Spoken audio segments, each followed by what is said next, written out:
அரசியல் கட்சிகள் கூட்டம் நடத்துவதற்கு உண்டான வழிகாட்டு விதிமுறைகள் வகுக்கப்படாத நிலையில திமுக மட்டும் கூட்டம் நடத்தியது எப்படி என அதிமுக எம்பி தம்பிதுரை கேள்வி எழுப்பியிருக்காரு.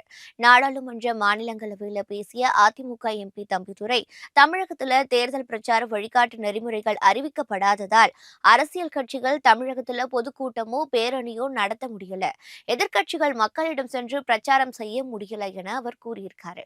ஆனா திமுகவுக்கு மட்டும் திருவண்ணாமலையில் இளைஞரணி பொதுக்கூட்டம் நடத்த அனுமதி வழங்கி நடத்தியது எப்படி என வினவிய தம்பிதுரை, தமிழகத்துல அரசியல் கட்சியினர் பொதுக்கூட்டம் நடத்த ஏகப்பட்ட கட்டுப்பாடுகளையும் நிபந்தனைகளையும் விதிக்கும் அரசு திமுகவுக்கு மட்டும் எவ்வித கட்டுப்பாடும் விதிக்காதது ஏன் என கேள்வி எழுப்பியிருக்காரு. பொதுக்கூட்டம் கூட நடத்த முடியாத அளவுக்கு தமிழகத்துல எதிர்க்கட்சிகளின் ஜனநாயக உரிமைகள் பறிக்கப்படுகின்றனர் என அவர் குற்றம் சாட்டியிருக்காரு. தோல்வி பயத்துல திமுக குறுக்கு வழியில் செயல்படுவதாக தம்பிதுரை பேசியதற்கு திமுக எம்பிகள் கடும் எதிர்ப்பு தெரிவிச்சிருக்காங்க.